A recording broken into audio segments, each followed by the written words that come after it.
ఇప్పుడు దేవుడు నీ దగ్గర ఉండాలని నువ్వు కోరుకుంటున్నావా? ఎంతమందికి కోరిక ఉంది, దేవుడు నా దగ్గరే ఉండాలి, నాతోనే ఉండాలని ఎంతమందికి ఉంది? ఆశ ఉంటే చేతులు ఎత్తండి, ఆశ లేకపోతే చేతులు ఏమి ఎత్తాల్సిన అవసరం లేదు. దేవుడు నా దగ్గర ఉండాలన్నా, నిత్యం ఉండాలని కోరుకుంటున్నా, నేను 2 చేతులు ఎత్తుతా, రోజు ఉండాలి నా దగ్గర. అంతేనా? దేవుడు నీ దగ్గర ఉండాలని మనసారా కోరుకుంటున్నావా? అట్లయితే మరి చదువు ఏముంది అక్కడ? వినయము గల వారి ప్రాణము నువ్వు జీవింప చేయుటకు వినయము గల వారి యొద్ద నేను నివసించుచున్నాను అన్నాడు. నేను చెప్పానా? అక్కడ ఉందా? సో దేవుడు మహోన్నతమైన పరిశుద్ధ స్థలంలో నివసించే దేవుడు వినయం కలిగిన వాళ్ళ దగ్గర కూడా ఉంటాడంట. దావీదు, గొర్రెలు కాసుకునే నిన్ను మహారాజుని చేశాడు. అతి గతి లేని, ఏ విలువ లేని, అవమానాల బతుకైన నీ బతుకుని ఘనపరిచి గొప్ప చేశాడు నా దేవుడు. ఏమిటి దావీదు నువ్వు చేసింది? ఉరియాని ఏం చేయించావు? ఉరియా భార్య అయినటువంటి బత్షెబాని ఏం చేశావు? అంటే దావీదు ఏం చేయొచ్చో తెలుసా? దావీదు రాజు. ఎవరక్కడ? చిత్త మహాప్రభు. ఈ నాతాను తీసుకెళ్ళి శిరచ్ఛేదం చేయండి అనొచ్చు. కేసు మాఫీ అయిపోయింది అనుకుని ఇతను తెలిసింది, ఇతను వేసేసేయండి అంటే అయిపోయింది అన్నాడా? అనలా. సింహాసనం మీద నుండి లేచి పరుగున గదిలోకి వెళ్ళి సాష్టాంగపడి ఆడవటం మొదలుపెట్టాడు. అయ్యో దేవా, ఎంత తప్పు జరిగింది. శాపభయమున నేర్చుచు దావీదు తన పాప రూపము చూచుచు, శాపభయమున నేర్చుచు దావీదు తన పాప రూపము చూచుచు, వదలకుండగా ప్రభుని పదములు సంధించి, వదలకుండగా ప్రభుని పదములు సంధించి. ఒక్క మాట కోసం పాడా. తను చేసిన పాపానికి ఏమేం ఫలితాలు వస్తున్నాయో నాతాను చెప్పేశాడు. అయితే ఇది కాదు నాన్న, కరుణాపీఠము చేరరే, అది పాట. నేనేమో శరణంలో ఎత్తుకుంటా, వాళ్ళకేమో ఆ పాట ఏందో తెలియదు. పాపం వాళ్ళ బాధలు వర్ణనాతీతం. దేవునికి స్తోత్రం. శాప భయమున నేర్చుచు దావీదు తన పాప రూపము చూచుచు. అదే సౌలు అనుకో, వేసేసాడు రైండి అనేవాడు. ఎవరిని? నాతాన్ని లేపేసేవాడు. తన తప్పుని ఎత్తి చూపిన నాతాన్ని ఎత్తేసేవాడు. కానీ దావీదు అలా కాదు, గుండె పగిలిపోయింది.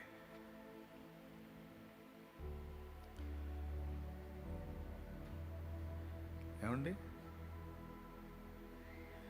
పాడేదా?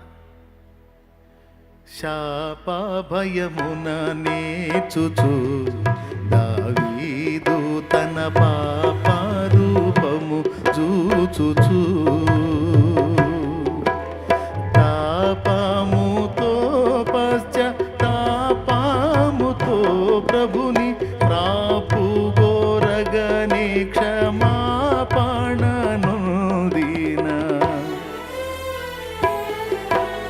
కరుణాపీఠము చేరదే దేవుని కృప చరణస్థలిని చేరదే. ఏం పాటండి, అల్లే పదాలండి.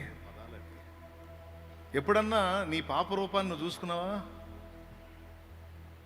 దావీదు తన పాప రూపాన్ని చూశాడు. అయ్యో, నేనేనా ఇంత దారుణమైన పని చేసింది? పొరుగువాని భార్యను ఆశించడమే తప్పైతే ఆమెను ఆశించి ఆమెను చెరపటమే కాకుండా ఆమె భర్తను కూడా చంపించాను. నేనేనా ఇంత దుర్మార్గం చేసిందని ఏడ్చి పశ్చాత్తాపపడి దేవుని కాళ్ళు గట్టిగా పట్టుకున్నాడు. ఏమని అడుగుతాడో తెలుసా? నువ్వు నన్ను ముట్టొద్దయ్యా, ఈ సోపుతో నన్ను గడుగు అంటాడు. ఎందుకంటే నువ్వు ముట్టడానికి కూడా నేను అర్హుణ్ణి కాను. నువ్వు నన్ను తాకి కడగటానికి కూడా యోగ్యుడిని కాదు. ఈ సోపుతో నన్ను కడుగు. అంత పవిత్రుణ్ణి, అంత నీచుణ్ణి, అంత దరిద్రుణ్ణి, అంత పాపిని. దేవా నేను మంచోడిని కాదు దేవా, నేను నీచుండి దేవా. నువ్వు నన్ను శాపానికి అప్పచెప్పటం న్యాయమే, నువ్వు నన్ను కష్టాలకు అప్పచెప్పటం న్యాయమే, నువ్వు నన్ను బాధలకు అప్పచెప్పటం న్యాయమే, ఎందుకంటే నేను మంచోడిని కాదు. ఎంత వినయం. తప్పు జరిగినా, పొరపాటు పడినా, తేడా పడినా ప్రవక్త వచ్చి గద్దించగానే ప్రవక్తను ఏదో చేయమని ఆజ్ఞాపించలేదు, అహంకారంగా ప్రవర్తించను లేదు, కానీ పశ్చాత్తాపంతో అయ్యో నా పాపం నా దేవుడికి మరుగై ఉండలేదే, ప్రవక్తగా చెప్పి నన్ను నా దగ్గరికి పంపించాడా, అయ్యో దేవా నీ గ్రంథంలో రాశావా నా పాపాన్ని, అయ్యో దేవా నేను ఎంత పాపిని దేవా, ఇంత వికృతమైన పని నేను ఎట్లా చేశాను దేవా, నీ దావీదేనా ఇంత పని చేసింది, నీ దావీదేనా, అయ్యో దేవా అనుకుంటా పోయాడు. అంత వినయం కలిగిన వాడు కాబట్టి ఆ తప్పుని కనికరించి, కడిగి శుద్ధీకరించి, కొద్దిగా పనిష్మెంట్ ఇచ్చి తర్వాత తిరిగి దావీదును హక్కున చేర్చుకున్నాడు దేవుడు. ఇంకా చెప్పాలంటే ఆయన నరమాత్రుడుగా, మానవమాత్రుడుగా భూమి మీదకి వచ్చినప్పుడు ఆయన దావీదు కుమారుడా అనిపించుకోవడానికి ఇష్టపడ్డాడు.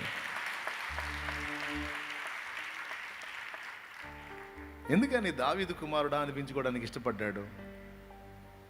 దావీదు దగ్గర కొన్ని పొరపాట్లున్నా దావీదు దగ్గర వినయం ఉంది, దిద్దుకునే మనసు ఉంది. అందుకే ఆయన దగ్గర దేవుని సన్నిధి నిలబడి ఉంది. మీ అందరికీ చెప్పే ప్రేమపూర్వకమైన మాట, వినయం, దీన మనసు, విరిగి నలిగిన మనస్సును ఎవరు సాధన చేస్తారో నువ్వు ఎలాంటి పరిస్థితుల్లో ఉన్న దేవుడు నీతోనే ఉంటాడు.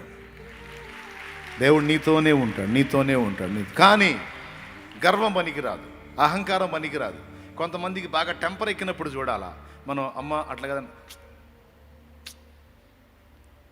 నేను వినను అని మహాపెడద్రంగా మాట్లాడతారు. ఎవరు చెప్పిన మాట మంచిదై అది నీకు ప్రయోజనకరమై నిజంగా నీలో ఒక లోపమే అయితే దిద్దుకునే మనసును కలిగి ఉండుట వినయం, దేవుడికి ఇష్టమైన మనసు. ఖచ్చితంగా దీన్ని అలవాటు చేసుకోండి. ఈ రోజు నుంచి ప్రాక్టీస్ చేయండి, క్రమక్రమంగా నేర్చుకుంటారు. ఏమంటా? దేవునికి స్తోత్రం కలుగును గాక. పేతురు ఎక్కడా, పౌలు ఎక్కడా? పేతురు సీనియర్, పౌలు జూనియర్. కానీ పౌలు గద్దిస్తే పేతురు లోపడ్డాడు. నువ్వెంత అల్లా లోపడ్డాడు.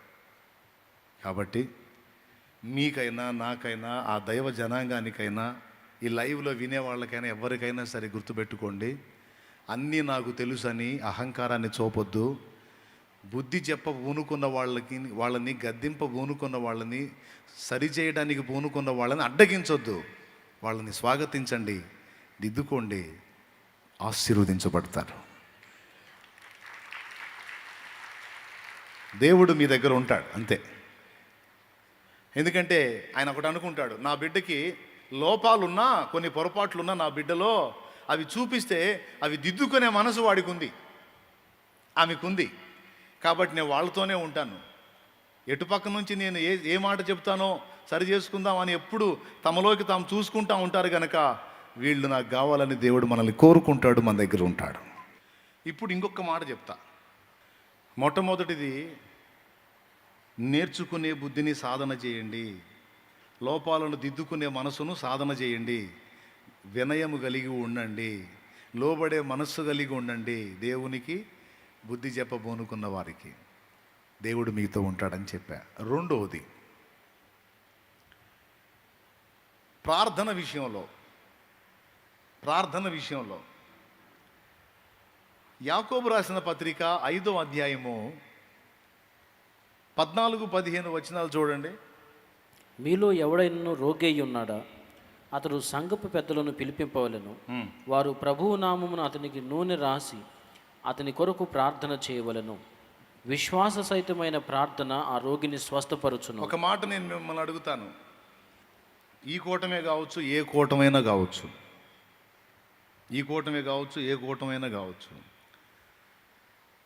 కూటమి అయిపోయిన తర్వాత ఎవరైతే ముఖ్య ప్రసంగికుడు ఉంటాడో, అంటే ఫర్ ఎగ్జాంపుల్ నేను మీకు వాక్యం చెప్పా, కూటమి అయిపోయింది, నా పక్కనున్న వాళ్ళ చేత ప్రార్థనా సహాయం పొందగోరతారా? నేనే మీకు ప్రార్థన చేయాలని ఆశిస్తారా? అబద్ధాలు ఆడకుండా నిజం చెబుదాం.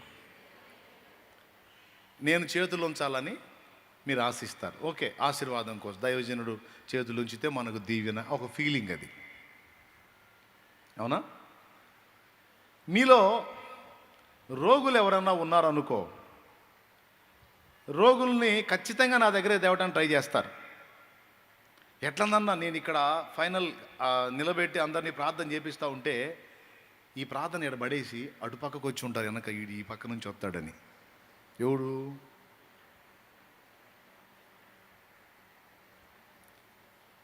ఈ పక్క గదిలో నుంచి బయటకు వస్తాడని అక్కడ ఉంటారు. తప్పు లేదు, రోగులు ఉన్నారు, వారికి స్వస్థత కోసం ప్రార్థన చేయడానికి మీరు ఆశిస్తారు, ఎంత మాత్రం తప్పు కాదు. అది నా దగ్గరే కాదు, బయట కూడా ఎవరైనా స్వస్థత ప్రార్థన చేసే వాళ్ళ దగ్గర ప్రార్థన చేయించుకోవచ్చు, కాదని నేను అనను.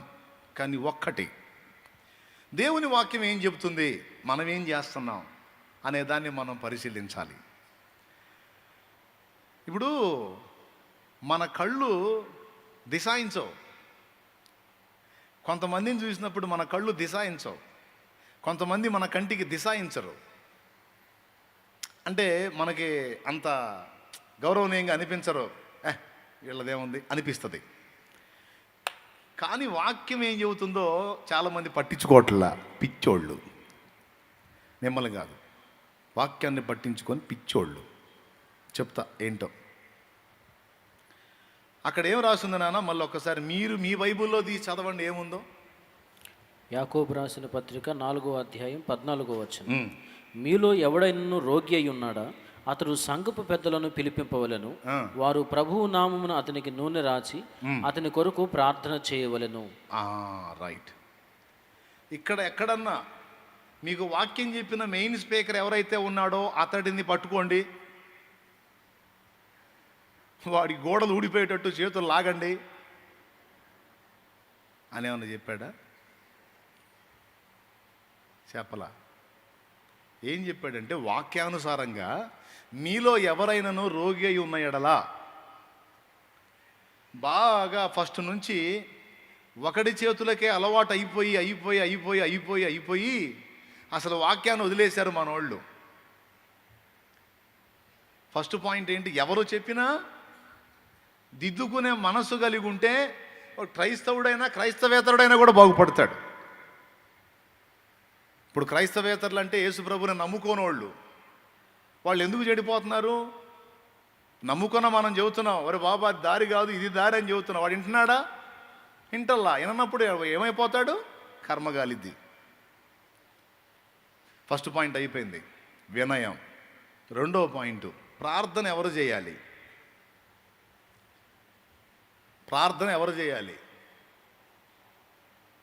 వాక్యం చెప్పిన దైవజనుడే చేయాలి, పేరు మోసిన పెద్ద స్పీకరే చేయాలి, ఎవరైతే అందరికంటే మెయిన్లో ఉంటాడో అతడే చేయాలి అని ఎక్కడన్నా ఉందా?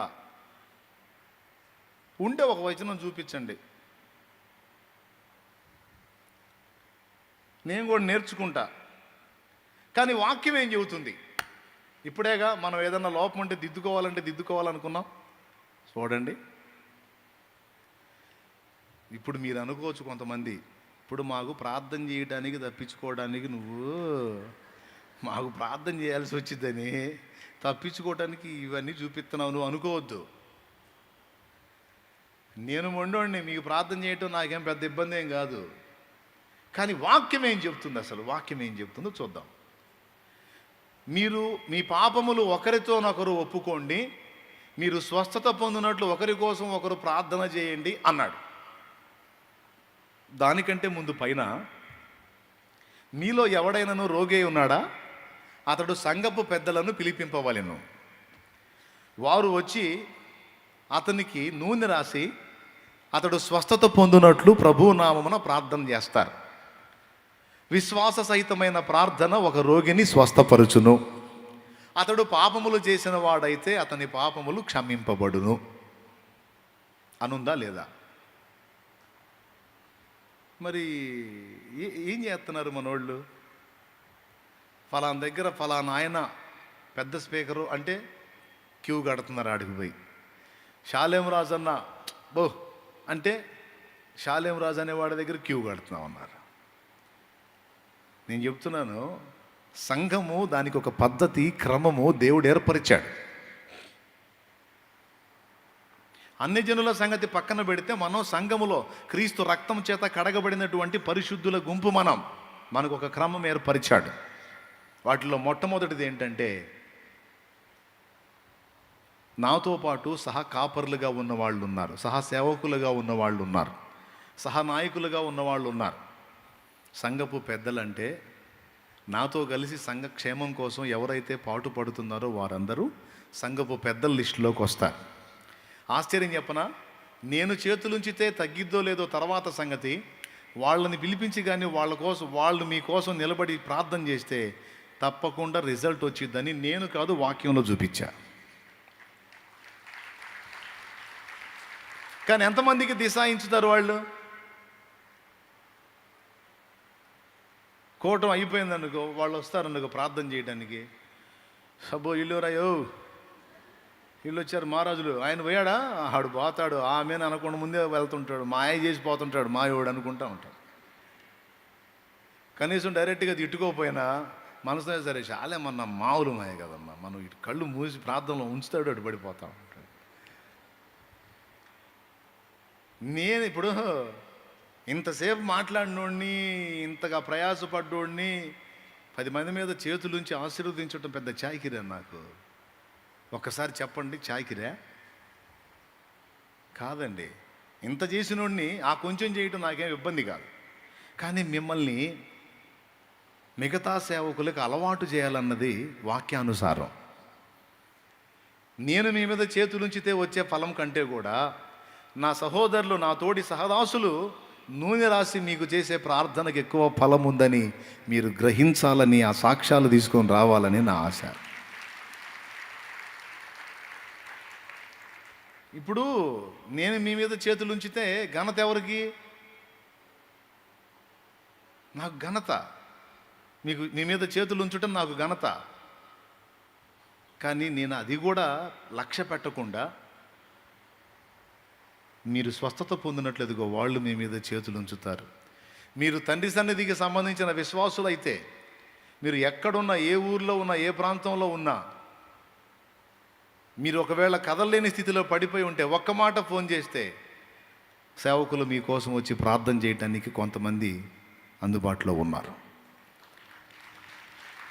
వాక్యానుసారం, వాక్యక్రమం అది. కానీ ఈరోజు సంఘం పట్టించుకుంటుందా? ఈ ఒక్క సంఘమే కాదు, అన్ని సంఘాలు మెయిన్ స్పీకరే కావాలి. కానీ దేవుని వాక్యం సంఘపు పెద్దలను పిలిపింపవలెను అనుందా లేదా? ఆ మాట అండర్లైన్ చేయండి. ఎవరిని పిలిపించాలన్నాడు? సంఘపు పెద్దలను పిలిపింపవలెను. వారు వచ్చి నూనె రాసి ప్రభునామమున ప్రార్థన చేస్తారు. అతడు పాపములు చేసిన వాడైతే క్షమించబడతాడు. విశ్వాస సహితమైన ప్రార్థన రోగిని స్వస్థపరచును, ప్రభు అతన్ని లేపును. అతడు పాపములు చేసిన వాడైతే పాప క్షమాపణ పొందును. ఇంత స్పష్టంగా అక్కడ రాసి ఉంటే మరి మనం ఏం చేస్తున్నాం? రాయబడిన దాని ప్రకారం మనం ప్రవర్తిస్తున్నామా, లేకపోతే మన బుర్రకు తోచినట్టు ఎవరో చేసినట్టు చేస్తున్నామా? లెక్కల మాస్టారు గొర్రెల లెక్కలు చెబుతా ఒక స్టూడెంట్ని అడిగాడంట, రే ఒక దొడ్డిలో 50 గొర్రెలు ఉన్నాయిరా, ఆ 50 గొర్రెల్లో ఒక గొర్రె అందులో నుండి కంచె దూకి బయటికి వెళ్ళిపోయింది, ఇంకెన్ని ఉంటాయిరా అన్నాడంట. వాస్తవంగా లెక్క ఏం చెప్పాలి? 49 ఉంటాయి. 50లో ఒకటి పోతే మీలాంటి వాడు ఒకళ్ళు లేచి నిలబడ్డాడంట, మాస్టారు మీకు గొర్రెల సంగతి తెలియదు అనుకుంటానండి. ఏమిట్రా వెధవా అంటే, అసలు ఆ దొడ్లో ఒక గొర్రె కూడా ఉండదు సార్ అన్నాడంట. ఎందుకురా అంటే, అంతేనండి వాటి జాతి లక్షణం, ఒకటి దూకి అవతలకు పోయిందంటే ఇంకొక్కటి కూడా ఉండదు, మొత్తం పోతాయి అన్నాడు. గొర్రెలని పిలిచాడు కానీ మరీ ఒరిజినల్ గొర్రెలు అయితే కాదు కదా, మనం మనుషులం కదా. నా గొర్రెలు నా స్వరము వినును అన్నాడు. దేవుని వాక్య స్వరం, లేఖన స్వరం ఏం చెబుతుంది, మనం ఏం చేస్తున్నాం. ఇప్పుడు నేను వాళ్ళని నిలబెడతాను, ఇక్కడ ప్రార్థన చేయండి, మీ బిడ్డలకు ప్రార్థన చేయండి అయ్యా అని. వీళ్ళ వద్దులేపా ఆ బుధవారం ఎప్పుడొకప్పుడు ఆయనే చిక్కుతాడులేపా, వేస్ట్, వద్దులేపా. ఊరు పిచ్చోళ్ళు, ఎంత పిచ్చోళ్ళు. దేవుని కృప ఎవరికి ఇచ్చాడు? వాక్యం ఎవరిని సపోర్ట్ చేస్తుంది? మరి మీరేం చేస్తున్నారు? తేడా పడ్డారు కదా. కానీ ఎన్నిసార్లు చెప్పినా సరే ఇది మాత్రం దిద్దుకోవట్లా. కావాలంటే కూటం అయిపోయినాక చూపిస్తా మీకు, వీడియో తీపిచ్చి మరి ఇక్కడ స్క్రీన్ మీద వేపిస్తా. వరసగా ఉంటారు. ఇటుపక్క ప్రార్థన చేసేవాళ్ళు ప్రార్థన చేయడానికి నిలబడితే వీళ్ళని పట్టించుకోరు. దయచేసి మారు మనసు పొందండి, మారు మనసు పొందండి. మిమ్మల్ని నాకు కనెక్ట్ చేసుకోకూడదు, మిమ్మల్ని మొత్తాన్ని నేను ఆయనకి కనెక్ట్ చేయాలి. ఎవరికే? జీవము గల దేవునికి కనెక్ట్ చేయాలి. నాతో పాటు సంఘ సహనాయకత్వానికి మిమ్మల్ని కనెక్ట్ చేయాలి. నేను ఒక్కడిని ఎంతవరకు అండి? వదిలేయండి. రెండవది ఇంకొకటి కూడా చెప్తా. అసలు దేవుడు ఏం కోరుకున్నాడో, ఏం కృపనిచ్చాడో తెలుసా? సంఘపు పెద్దలు ప్రార్థన చేయటమే కాదు, ఆ కిందికి చదవండి.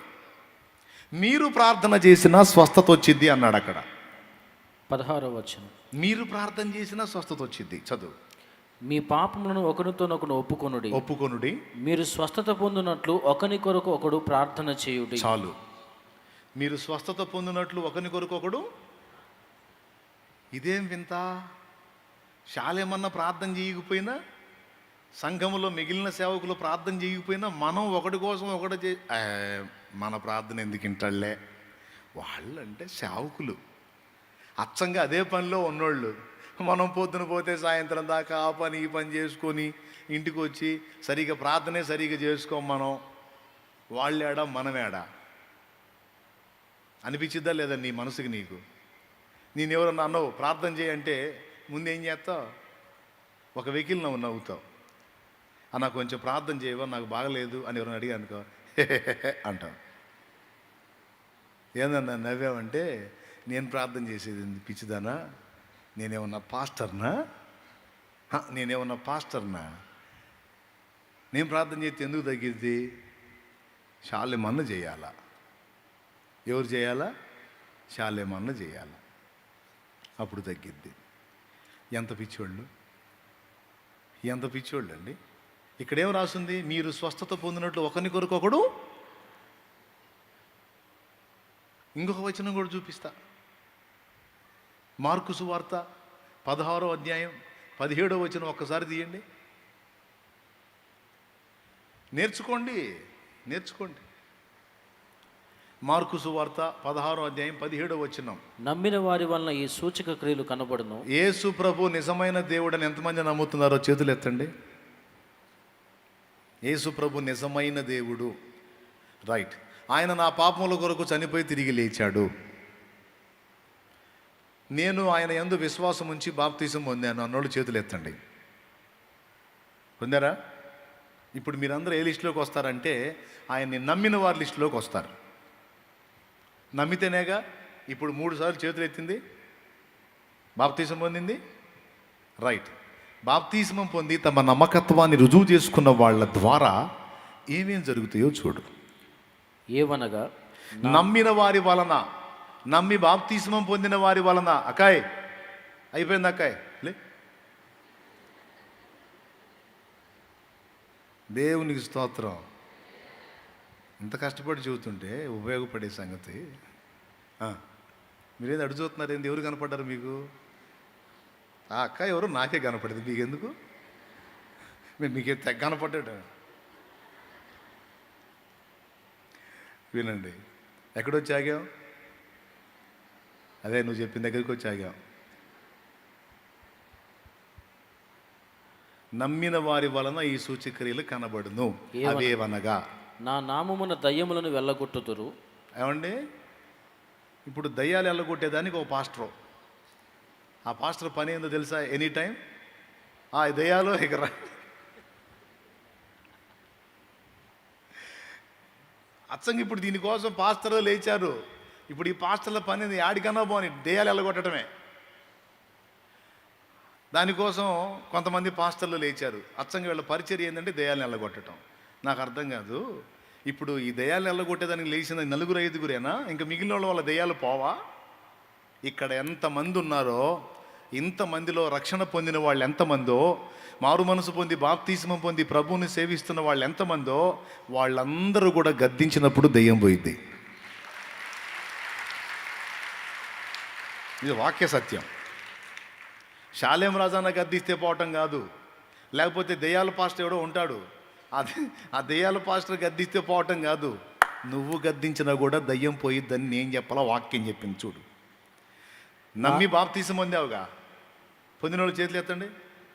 బాప్తీసం పొందినోళ్ళు రైట్, నీకు కూడా ఈ కృప ఇవ్వబడింది. నేను చెప్పాలా? మార్కు సువార్త 16:17 చెప్పింది. నమ్మిన వారి వలన ఈ సూచక్రియలు కనబడినవేవనగా నా నామమున దయ్యములను వెళ్ళగొట్టుదురు, క్రొత్త భాషలు మాట్లాడుదురు, పాములను ఎత్తి పట్టుకొందురు, మరణకరమైనది ఏది త్రాగినను అది వారికి హాని చేయదు. ఆ తర్వాత వచ్చిన అందరూ ఒక్కసారి బైబిల్కి వెళ్ళి చూడండి. రోగుల మీద చేతులుంచినప్పుడు వారు స్వస్థత నొందుదురని వారితో చెప్పెను. రోగుల మీద చేతులుంచినప్పుడు వారి రోగములు మీకు వచ్చును అనుందా? కొంతమందికి అదొక భయం. ఈ మనిషి దెయ్యం వదిలిపోవాలని నేను గద్దిస్తే ఆ దెయ్యం నాకు పట్టిద్దేమో అని భయం. కొంతమందికి ఈ రోగం పోయేటట్టు ఈ మనిషి కోసం ప్రార్థన చేస్తే ఆ రోగం నాకు వచ్చిద్దేమో అని భయం. నాకు తగిలేరు ఎట్టంటి వాళ్ళు డైరెక్ట్గా నాతోనే అన్నారు, అన్నయ్య ఆ రోగం వచ్చిన వాళ్ళు ప్రార్థన చేస్తే ఆ రోగం మనకు వస్తే. ఓరి నీ విశ్వాసం సల్లంగుండా. ఇదేనా విశ్వాసం? ఇదేం విశ్వాసం అండి? నమ్మిన వారి వలన ఈ సూచక్రియలు కనబడినవేవనగా నా నామమున దయ్యములను చెల్లి.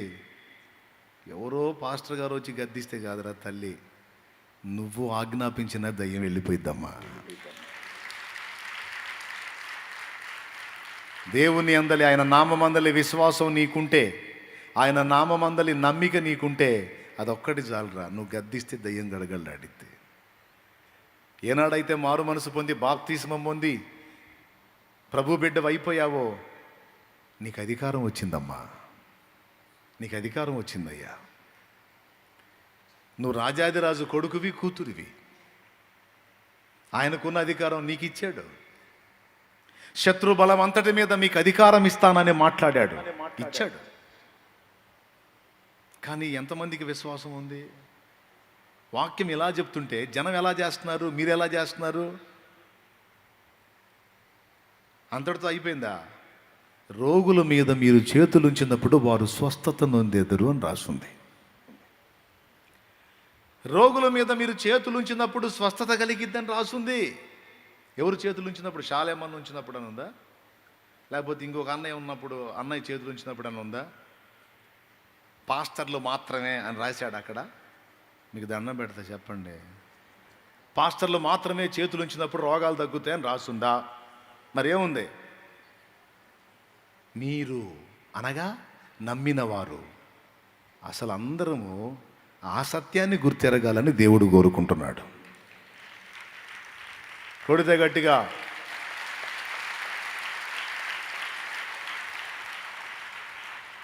ఇప్పుడు కొద్దిమంది సేవకులే ఇలాంటి పరిచర్యలు చేస్తుంటే ఇంత హడావుడి జరుగుతుంది కదా. సంఘములో ఉన్న ప్రతి ఒక్కరూ కూడా ఇలా ఉజ్జీవింపబడి దయ్యములను వెళ్ళగొట్టువారైతే, ప్రార్థనా పరులైతే, రోగుల మీద చేతులుంచి వారిని స్వస్థపరిచే శక్తి పొందిన వారైతే ఎలా ఉంటుందో చూడు. అసలు సమాజం వేరే రకంగా ఉంటుంది. ఇక సమాజం ఇంతమంది ఉన్నారు ఈరోజు ఇక్కడ.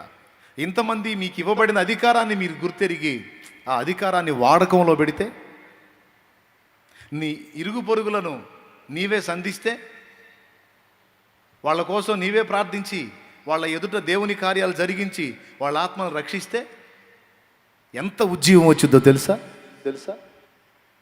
కానీ ఎంతమంది పట్టించుకుంటారు ఇది?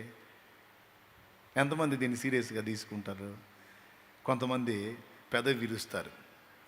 ఊరుకన్నయ్య, నేను ప్రార్థన చేస్తే రోగం తగ్గటమైంది. దేవునికి స్తోత్రం కలుగును గాక. నేను చెప్పనా, ఒక వచనం మీకు చూపిస్తాను. నేను అపోస్తలుల కార్యములు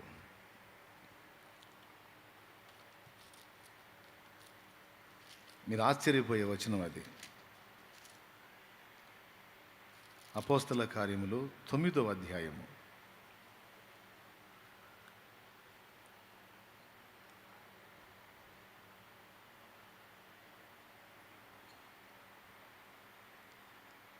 తీసుకున్నారా? అపోస్తలుల కార్యం 9వ అధ్యాయం. అక్కడ స్టోరీ మీకు తెలుసు. సౌలు దుర్మార్గుడు, క్రైస్తవ సంఘమును చెరబట్టి చిత్రవద చేస్తున్నటువంటి వ్యక్తి సౌలు. దమస్కు మార్గంలో అతడు వెళుతున్నప్పుడు సాక్షాత్తు యేసు ప్రభు అతను దర్శించాడు.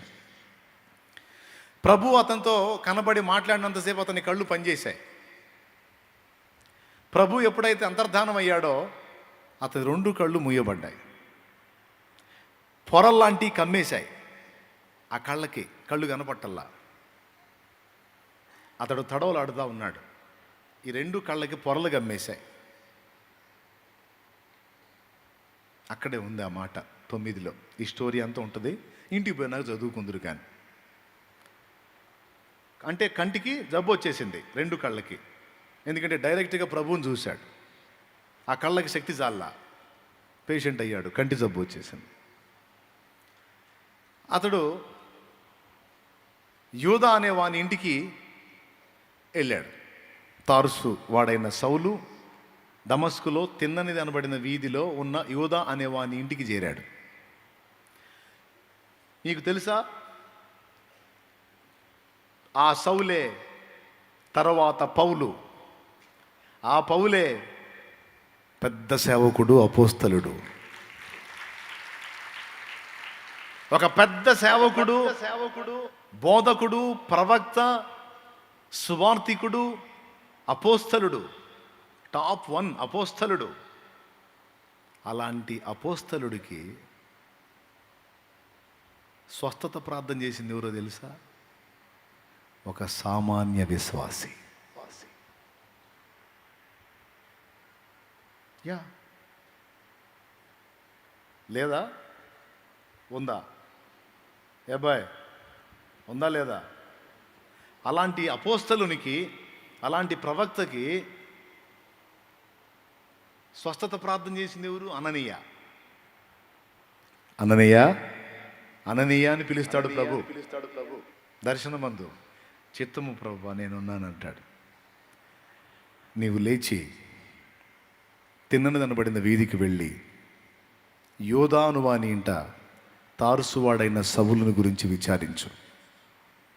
నీవు వచ్చి అతని మీద చేతులుంచుట అతడు చూచి ఉన్నాడు అంటాడు.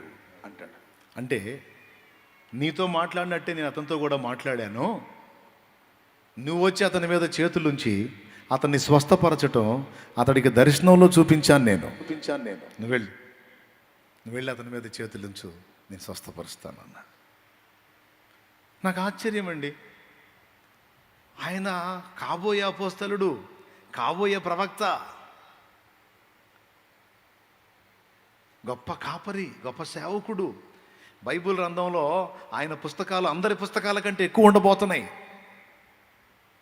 కావాలంటే చూడండి, బైబిల్లో అందరి పుస్తకాల కంటే ఎక్కువ పుస్తకాలు ఎవరి ఉన్నాయో తెలుసా? పౌలుయే ఉన్నాయి. రోమాపత్రిక, కొరింథీ పత్రిక, 1 కొరింథీ, 2 కొరింథీ, గలతీ, ఎఫెసీ, ఫిలిప్పి, కొలసై, ఏమండి, తిమోతి 1, 2 పత్రికలు, తీతు పత్రిక, ఫిలేమోను పత్రిక, హెబ్రీ పత్రిక. ఈ పత్రికలన్నీ బైబిల్లో పుస్తకాలు అయిపోయినాయి. 66 పుస్తకాల్లో ఈయన ఎక్కువ ఉన్నాయి. అంటే ఆయన రాసినవి లేఖనాలైనాయి. ఆయన ఆశువుగా రాసినవి లేఖనాలయ్యి కోట్ల మంది ప్రజలకు మార్గదర్శకాలు అయ్యాయి. అలాంటి గొప్ప వ్యక్తి పౌలు. అలాంటి పౌలుకి ఈ 2 కళ్ళు స్వస్థత పొందడానికి స్వస్థత ప్రార్థన చేసిన వాడు సామాన్య శిష్యుడైన అననీయ అని మర్చిపోకూడదు.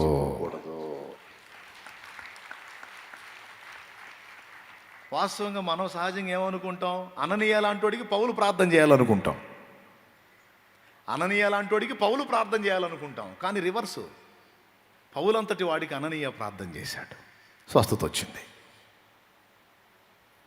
ఆయనే బాప్తిస్మానికి సిద్ధపరిచింది. సౌలా సహోదరా, ఇక తడవు చేయట ఎందుకు, లేచి ప్రభునామమున ప్రార్థన చేసి బాప్తిస్మం పొంది నీ పాపాలు కడిగి వేసుకోమని సౌలుకు చెప్పినటువంటి వ్యక్తి, పౌలుకు చెప్పిన వ్యక్తి అననీయ. అమ్మా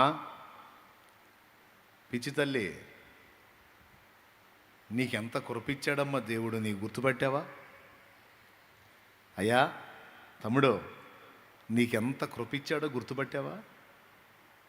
నువ్వు ఒక సామాన్యుడు అని అనుకుంటున్నావు, నిజమే, నువ్వు సామాన్యుడివే. అమ్మా నువ్వు సామాన్యురాలు అనుకుంటున్నావు, సామాన్యురాలువేరా నువ్వు తల్లి. కానీ నువ్వు ప్రార్థించినప్పుడు రోగులు స్వస్థత పొందుతారని నీకు తెలుసా? నువ్వు ప్రార్థించినప్పుడు భయంకరమైన జబ్బులు మనుషులు వదిలిపెడతాయని నీకు తెలుసా?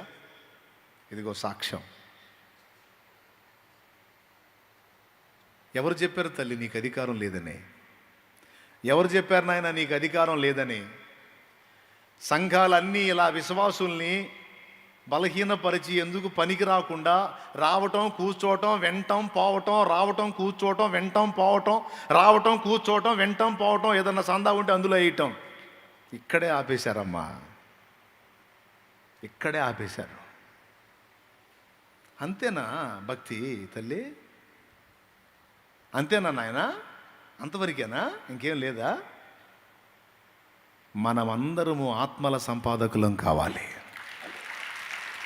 మనమందరము సువార్త ప్రచురం కొరకు నడుం కట్టాలి. మనమందరము నశించిపోవచ్చున్న ఆత్మలను రక్షణలోకి నడిపించాలి. మనమందరం కూలిపోతున్న జీవితాలని కట్టాలి, నిలబెట్టాలి. దానికోసం పాస్టర్లే కాదమ్మా, పాస్టర్లు కాదా? పాస్టర్ ఎందుకో తెలుసా? నీకు ఇవ్వబడిన కృపలేవో నీకు చెప్పడానికి అమ్మా. పాస్టర్ దేనికమ్మా నాయనా? దేనికి నాయనా పాస్టర్? దేనికి నాయనా? నీకు ఇదిగో ఇంత కృప ఇవ్వబడింది, ఇదిగో నీకు ఈ అధికారం ఇవ్వబడింది, దేవుడు నిన్ను ఎలా చూడాలనుకుంటున్నాడు, దేవుడు నీకు ఈ స్థాయిని నిర్ణయించాడు, నీకు ఈ ఆధిక్యతలు ఉన్నాయని నీకు నేర్పించడానికి దైవజనుడు. వాటిని గైకొని నువ్వేం చేయాలి? నీకు ఇవ్వబడిన కృపల్ని గుర్తెరిగి నువ్వు చేయాలి.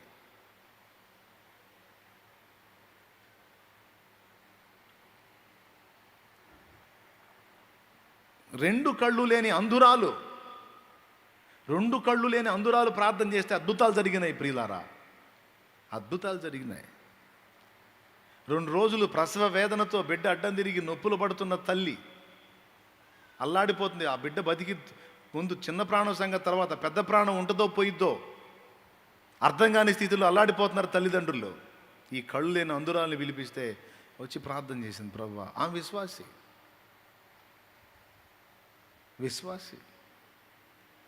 ప్రభువా కార్యం చేయి తండ్రి, కృపచూపు నాయన, స్వస్థపరచు అని ప్రార్థన చేసి అంతే నిమిషాల్లోనే కాన్పైపోయింది.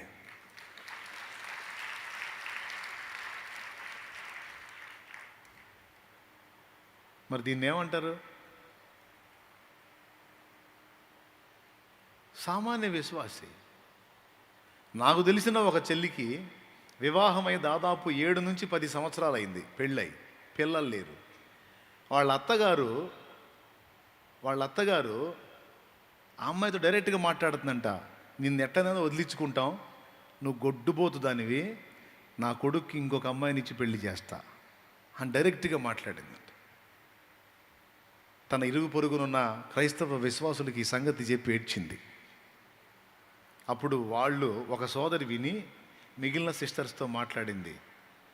ఇదిగో ఇలా అంటుందంట తన అత్తగారు, నేను చచ్చిపోతానంటుంది ఈ అమ్మాయి కోసం ప్రార్థన చేద్దామని వాళ్ళంతా ఒక చిన్న గుంపు అయ్యారు. వినండి బాగా, వాళ్ళంతా ఒక చిన్న ప్రార్థన గుంపు అయ్యారు. ఇక్కడే లోకల్లో జరిగింది ఇక్కడ. 7 నుంచి 10 సంవత్సరాల సంతానం లేదు ఆ అమ్మాయికి. ఆ అమ్మాయిని మధ్యలో కూర్చోబెట్టుకున్నారు. ఆ అమ్మాయి కోసం ప్రార్థన చేయటం మొదలుపెట్టారు. కొద్ది దినాల్లోనే ఆమె గర్భవతి అయింది.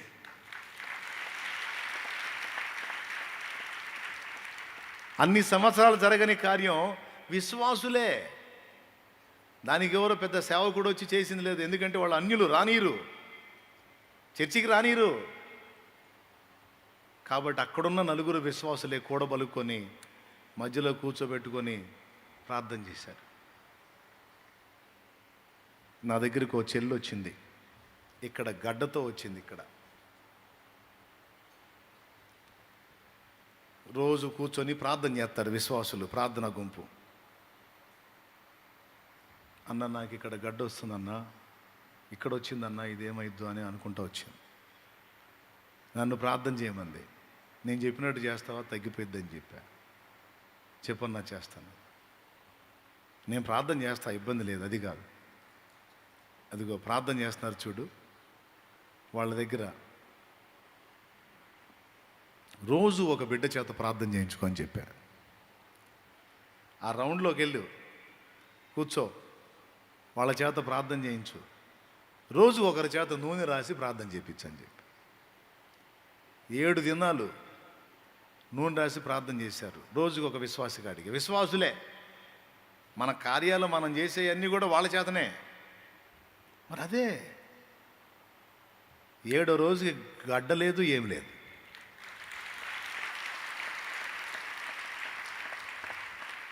దేవునికి మహిమ కలుగును గాక. ఎందుకు చేయడు దేవుడు కార్యాలు? ఎందుకు చేయడు? కానీ విశ్వాసులకి ఈ స్పర్శ ఉందా? ఈ గ్రహింపు ఉందా? నా ప్రార్థన కూడా విని రోగుల్ని బాగు చేస్తాడు దేవుడు అనే నమ్మిక ఉందా? అసలు ఆలోచన ఉందా? ఎప్పుడన్నా ప్రయత్నించారా? దేవుడు నీతో స్పష్టంగా మాట్లాడుతున్నాడు. నువ్వు కార్యోన్ముఖురాలివి కావాలి, నువ్వు కార్యోన్ముఖుడివి కావాలి. నువ్వు నడుం కట్టాలి. పద్దాకలు వచ్చి కూర్చొని 4 ముక్కలు విని ఏదో ఆచారబద్ధంగా వచ్చి పోవటం కాదు. నువ్వు కూడా దేవుని పనిలో వాడబడే ఒక పాత్రవు కావాలి, ప్రయోజకుడివి కావాలి, ప్రయోజకురాలివి కావాలి. ఎంతకాలం మనం ఒట్టిగా ఉందాం? ఇప్పుడు నేను చూపించిన వచనాలు నిజమా కాదా? పౌలు అపోస్తలుడా కాదా? పౌలు శ్రేష్ఠ భక్తుడా కాదా? కానీ అలాంటి పౌలుకి ఎవరి చేత ప్రార్థన చేయించాడు? అననీయ శిష్యుడు. అననీయ ప్రార్థన చేస్తే పౌలు స్వస్థత పొందాడు. మరి నువ్వు ప్రార్థన చేస్తే దేవుడు కొడతాడా? నోర్మై నువ్వు చేయకూడదు అని ఎక్కడన్నా రాశాడా? ఇంకా చెప్పాలంటే నువ్వు ప్రార్థించాలనే కోరుతున్నాడు ఆయన. నువ్వు ప్రార్థించాలి, కార్యాలు నీ ప్రార్థన విని కూడా కార్యాలు చేయాలని దేవుడు ఆశిస్తున్నాడు. చాలామంది విశ్వాసులు చెమిటి వాళ్ళు అయిపోయారు. ఎన్నిసార్లు చెప్పినా మూర్ఖులైపోయారు. వినేదంతా వింటారు, ఆచరణలోనికి రాదు. కూటం అయిపోగానే మళ్ళీ ఎప్పటికాలు ఇట్టిట్టే. ఎప్పుడుకు మారుతారో ఏమో నాకు అర్థం కావట్లే. నేనేమన్నా తమిళం చెబుతున్నానా లేకపోతే కన్నడ చెబుతున్నానా? నేను అచ్చ తెలుగులోనే చెబుతున్నాను కదా, వీళ్ళకి ఎందుకు అర్థం కావట్లేదు? ఒక్కోసారి జుట్టు పీక్కుంటాను. నేను స్పష్టంగా చెప్తున్నాను. నేను నీ ప్రార్థనకి పట్టుంది. ఇంకొక వింత చెప్పనా? కొంతమందికి అనేక సంగతుల గురించి ప్రార్థన చేస్తారు కానీ విశ్వాసం ఉండదు.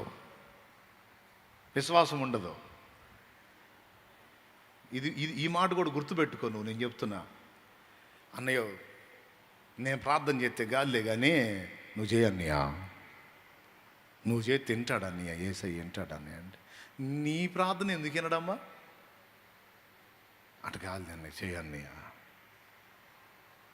నేను ఒక మాట చెప్తున్నాను, ఇవన్నీ బైబిల్లో ఉన్నాయే, నా సొంత మాటలు కాదు. హిజ్కియాకి మరణకరమైన జబ్బు వచ్చిందండి. కాస్తో కోస్తో మీకు తెలుసు హిజ్కియా గురించి. అతనికి క్యాన్సర్ వచ్చింది, రాచపుండు అంటారు. తన బాడీలో ఒక పార్ట్లో రాచపుండు వచ్చింది. పుండుల్లో రాజు అంటే క్యాన్సర్ పుండు అన్నమాట, కింగ్. ఎందుకంటే ఏ పుండుకైనా మందేస్తే తగ్గిద్ది, కానీ క్యాన్సర్కి లేదు. అది వస్తే తగ్గదు. బాగా వినండి. అది వచ్చింది హిజ్కియాకి. ప్రార్థన చేసి ఉంటాడు, ఏందయ్యా ఇదేం తగ్గట్లేదు, ఎన్ని వైద్యాలు చేశారో రాజవైద్యులు, ఎంత వైద్యం చేసినా ఇది తగ్గట్లేదు ఈ క్యాన్సర్ పుండు, అసలు నేను బతుకుతానా పోతానా అని అడిగాడు. అప్పుడు దేవుడు ప్రవక్త అయిన యెషయాను పంపించాడు. ఆ యెషయా వచ్చి, హిజ్కియా, నీకు వచ్చిన జబ్బు నీ మరణానికే వచ్చింది, ఇక నువ్వు దేవుని దగ్గరికి చేరతావు కనుక నీ ఇల్లు చక్కబెట్టుకో అన్నాడు. అప్పుడు హిజ్కియా ఏం చేశాడు?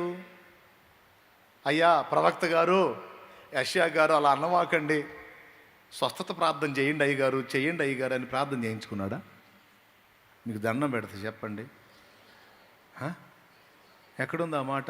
2 రాజుల గ్రంథం 20వ అధ్యాయము 2వ వచనం నుంచి ఒక్కసారి తొందరగా బైబిల్ తీసి చూడండి నాన్న, అయిపోయింది.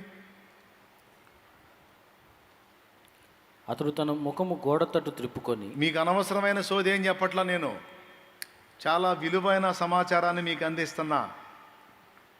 అనవసరమైన సోది ఏమైనా చెబుతున్నానా?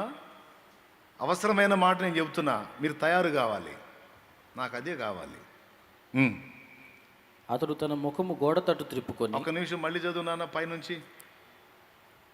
2 రాజుల గ్రంథం 20వ అధ్యాయం 1వ వచనం. ఆ దినములలో హిజ్కియాకు మరణకరమైన రోగము కలుగగా ఆమోజు కుమారుడును ప్రవక్తయునైన యెషయా అతని యొద్దకు వచ్చి, నీవు మరణమవుచున్నావు, బ్రతుకవు గనుక నీ ఇల్లు చక్కబెట్టుకొనుమని యెహోవా సెలవిచ్చుచున్నాడని చెప్పగా, అది ప్రవక్త వచ్చి చెప్పింది ఏంది? అబ్బాయి హిజ్కియా, నీ పని అయిపోయిందయ్యా, నీకు వచ్చిన జబ్బు తగ్గటానికి కాదు, నువ్వు పోవటానికి వచ్చిందంట, ఇంక అయిపోయింది నీ టైము, దేవుడు చెప్తున్నాడు ఇల్లు చక్కబెట్టుకోయా అన్నాడు. అంటే ఇంత అప్పగింతలన్నీ చూసుకో అని.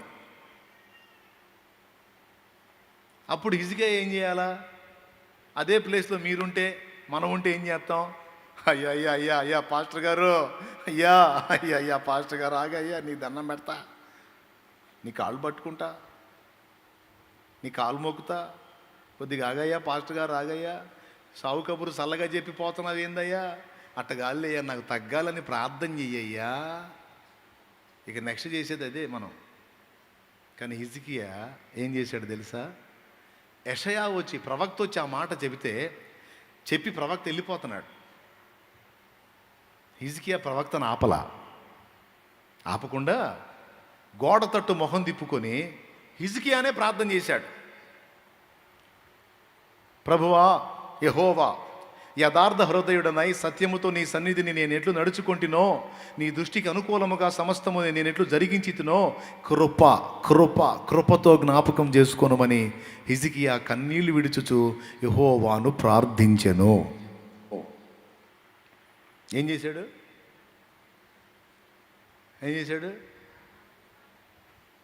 తడవకో పాస్టర్ని పిలిపించాడా? స్వస్థత ప్రార్థన చేసే పాస్టర్ ఏడున్నాడా? దేవులాడా? మా చెప్పురా తల్లి, లేకపోతే కనపడే వాళ్ళందరికీ అయిపోయింది నా పని అని చెప్పి ఏడవటం మొదలుపెట్టాడా? ఏం చేయలే, తనే ప్రార్థన చేశాడు. తనే నోరు తెరిచి, దేవా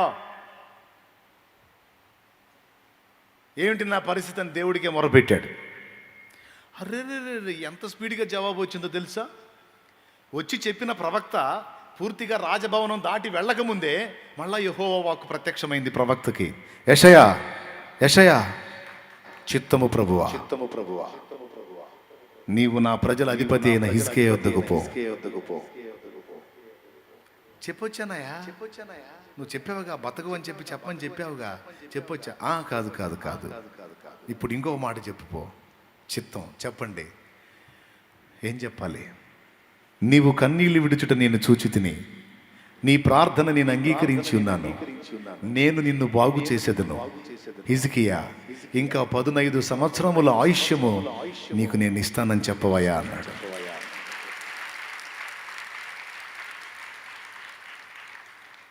ఎవరు ప్రార్థన చేస్తే? పాస్టర్ గారు ప్రార్థన చేస్తేనా? ఇదేం అలవాటు అండి, నాకు అర్థం కాదు. ఇదేం అలవాటు నాకు అర్థం. నేను కోరుతున్నాను, ఏం కోరుతున్నానంటే, ఎవరి మీదనో నువ్వు ఆధారపడటానికి లేదు. నీకు దేవునికి డైరెక్ట్గా కనెక్షన్ ఉంది. నీ ప్రార్థన వినబడిద్ది, నీ ప్రార్థన ఆయన సన్నిధికి వినబడిద్ది, ఆయన సన్నిధికి చేరిద్ది. దేవుడేమి చెవిటోడు కాదు. అట్లా గోడ తట్టు ముఖం తిప్పుకొని 2 ముక్కలేనండి ప్రార్థన. ఏమయ్యా, నీ ఎదుట నేను యథార్థంగా ఎట్ట బతికానో నీకు తెలియదా? నీ సత్యమును అనుసరించి నేను ఎలా నడుచుకున్నానో తెలియదా? దేవా, ఏంటి నన్ను ప్రాణం తీసుకుంటావా? నాకు ఇంకా బ్రతకాలని ఉంది అని ఏడ్చాడు. అంతే. అద్భుతం జరిగింది. నడిమిశాలలోనికి ఇంకా పూర్తిగా వెళ్ళలేదు యెషయా. వెంటనే దేవుడు పిలిచి పోయి చెప్పమని చెప్పాడు. నాయనా, ఈ వచనాలన్నీ కలిసి ఏం చెప్తున్నాయి? ఇప్పుడు 4 సంగతులు. మొట్టమొదటిది, సంఘపు పెద్దలు చేసే ప్రార్థన దేవుడు వింటాడు. నువ్వు దెయ్యాలను వెళ్ళగొట్టడానికి దేవుడు నీకు అధికారం, పెద్దగా చెప్పండి, ఇస్తాడా ఇచ్చాడా? కన్ఫర్మ్, డౌట్ లేదుగా. ఇస్తాడా ఇచ్చాడా? గట్టిగా ఇంకోసారి. ఏంటిది? దెయ్యాలను వెళ్ళగొట్టే రోగుల మీద నువ్వు చేతులుంచినప్పుడు నీ ప్రార్థన కూడా విని దేవుడు స్వస్థపరుస్తాడా లేదా? పెద్దగా ఎవరు ప్రార్థన చేస్తే? పాస్టర్ గారు ప్రార్థన చేస్తే, చాలేమన్నా చేస్తే కాదు, నువ్వు ప్రార్థన చేస్తే స్వస్థత వచ్చింది. దేవునికి మహిమ కలుగునుగా. నాలుగవది, నువ్వు ఇతరుల కోసం ప్రార్థన చేయటం, ఇతరులు నీ కోసం చేయటమే కాదు, నీ నిమిత్తం నువ్వు చేసిన ప్రార్థన కూడా దేవుడు వింటాడు. ఇతరుల కోసం నువ్వు చేసే ప్రార్థన వింటాడు. నీ కోసం నువ్వు అడగవలసి ఉన్నది, అది కూడా దేవుడు వింటాడు. ఏంది ఇట్లా ఉంది పరిస్థితి? మరి అన్నకి చెప్పకపోయావా? చెప్పా, అన్నకి చెప్పాలే, అన్న చేస్తాడు. చెప్పా. ఇదేంటిది? Remote control. అదేంటిది? ఇదేంటిది? చెప్పా, అన్నకి చెప్పా, అన్న చేస్తాడు. అన్న చేస్తాడా?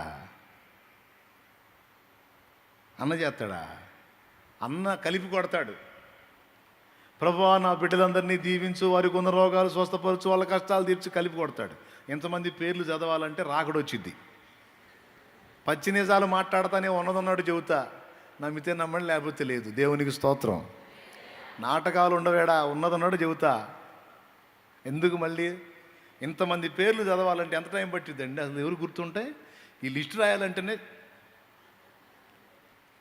అట్లాంటి ఏముండవు. నాయనా, నన్ను నేనే కాపాడుకోలేను, ఇంతమంది బిడ్డల్ని ఎలా కాపాడుతాను తండ్రి? వాళ్ళకి నాకు నువ్వే దిక్కని కలిపి కొడతాను నేను దేవుడికి. అంతే. ఎవ్వరికి వాళ్ళు ఇది నేర్చుకోవాలి. వ్యక్తిగతంగా ఇతరుల కొరకు ప్రార్థించుట, నీ నిమిత్తము నువ్వు ప్రార్థించుట, ఇతరుల రోగాల కోసం ప్రార్థన చేయుట, అవసరమైతే చేతులుంచుట, స్వస్థపరచుట.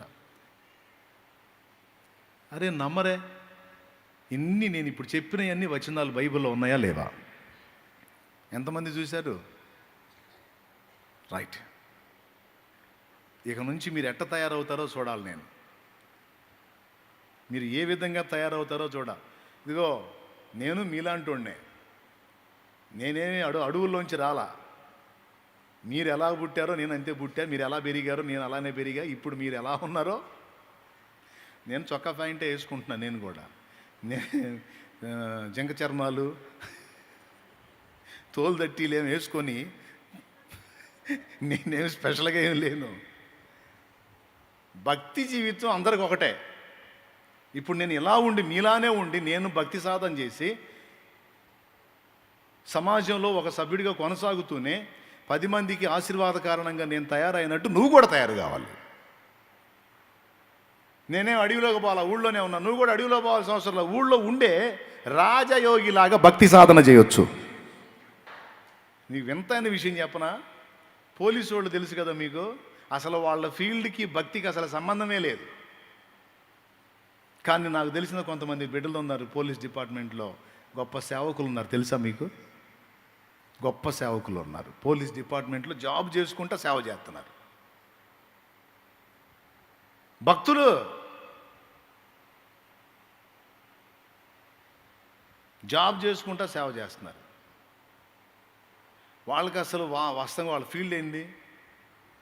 వాళ్ళు వాళ్ళు వాళ్ళు వ్యవహరించేది దొంగలతో, హంతకులతో, ఈ తేడాలతోనేగా. వాళ్ళు నోరు తెరిస్తే ఏమన్నా పవిత్ర పదాలు ఉంటాయా? వాళ్ళు నోరు తెరిస్తే వాళ్ళు ఆప్యాయంగా పలకరించే పదం ఏంటి? చెప్పురా కుమారా అంటారు. ముందు కుమారా పదం వాడకుండా రెండో పదం ఉండదు వాళ్ళకి. అవునా కాదా? అలాంటి పోలీస్ డిపార్ట్మెంట్కి చెందినటువంటి వ్యక్తుల్లో దైవజనులు ఉన్నారంటే ఊహించండి. నువ్వు ఏ ఫీల్డ్లో ఉన్నా, నువ్వు ఎలాంటి షెడ్యూల్లో ఉన్నా, ఎలాంటి బిజీ షెడ్యూల్లో ఉన్నా భక్తి సాధన చేయొచ్చమ్మా.